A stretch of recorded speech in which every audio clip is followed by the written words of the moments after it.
أعوذ بالله من الشيطان الرجيم. بسم الله الرحمن الرحيم. رب اشرح لي صدري ويسر لي أمري واحلل عقدة من لساني يفقه قولي.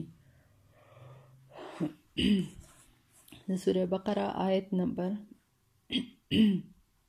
244-245 بوايو إن شاء الله الرحمن. بسم الله الرحمن الرحيم. وقاتلوا أو جنگ وکي في سبيل الله دا الله پلار کې وعلموا أو پوه شي ان الله یقینا الله تعالی سميع اوریدون کې دی، علیم پوه دی. نګورا لکه واپس دا خبره کوي کنه د جهاد په اړه کې، مطلب د الله پلار کې جنگ وکي،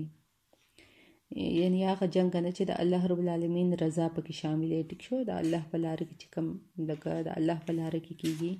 هغه جنگ یادې کنه چې هغه وکړي.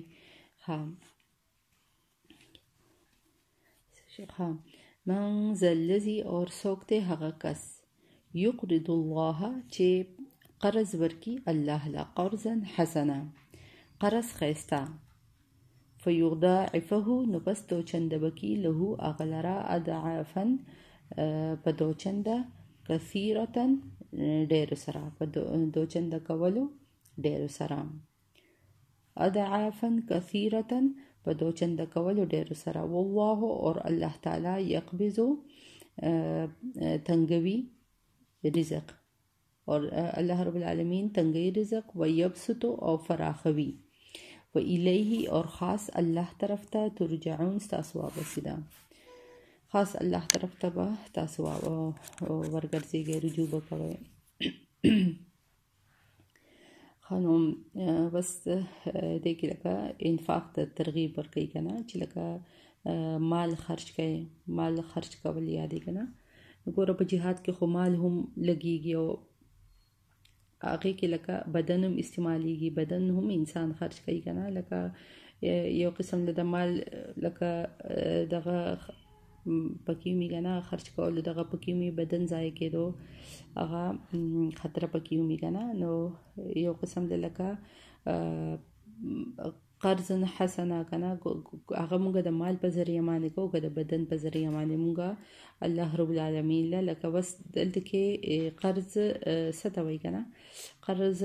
حسنه هغه ته ویل کېږي کنه چې کوم حلال مال الله رب العالمین راکړې دې مونږ لکنه، نو هغه مونږ په اخلاص سره، ټیک شو، اخلاص سره او کوم غوړه مال خمال شي کنه هغه مونږ د الله په لارې کې ورکو او په صحیح ځای کې مونږ هغه مال خرج کو، ټیک شو، او د سنت طریقې سره. لکه وروسته چې بیا دا کنه انسان پسې باطلوم نه کوي، صحیح ده، په خپل ژوندانه باندې انسان هغه مال چې دی نو خرج کړي، داسې نه چې لکه انسان مړ شي او بس لکه وایي چې زما د مرګ نه پس نو دا کنه ټیک ده، هغې به هم صدقې، خو چې انسان په جمدانه باندې په خپل لاس سره ورکړي کنه نو لکه دا ډېره لکه غوره خبره ده کنه. او بس لکه دا مال ورکول کنه، مال خرج کول د الله په لار کې نو دې ته قرض حسنه ویل کېږي کنه. نو دلته ګوره الله رب العالمین فرمایي کنه چې څوک دې د الله په لار کې به قرض ورکړي، نو ګوره مطلب ردینه مراد دا دی کنه چې صدقه ورکول، ټیک شو، مال لګول دي. نو الله رب العالمین ورته ځکه داسې وایي چې قرض ورکوي کنه، چې لکه مالو لګوي، ځکه وایي چې ګوره انسان چاله قرض ورکړي کنه نو هغه خو بیا لکه دا امید هغه خامخا لکه دا امید لري چې د به ماته دا مال چې دی کنه دا مانه قرض اخیستی دا به ماته ردی واپسی کوي، ټیک شو. نو الله رب العالمین وایي چې دغه شان د کې لکه زما په لارې کې تاسو مال خرج کړئ، ټیک شو، که هغه خپل بدن تاسو که ضایع کوئ کنه او که د مال په ذریعه باندې لکه تاسو مدد کوئ نو ردی بدله به خامخا په آخرت کې زه تاسو له درکوم، ټیک شو.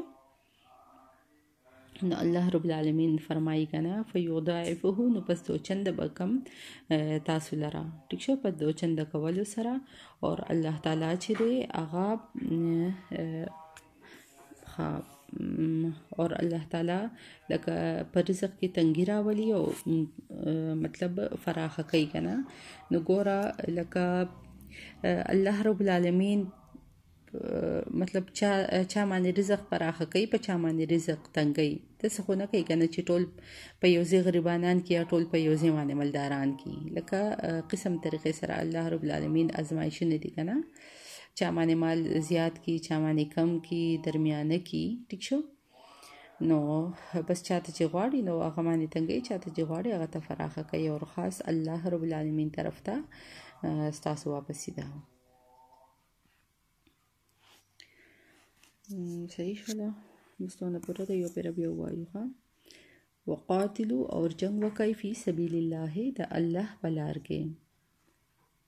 واعلموا او پوه شي ان الله یقینا الله تعالی سمیع پوه دی علیم سمیع اوریدونکی دی علیم پوه دی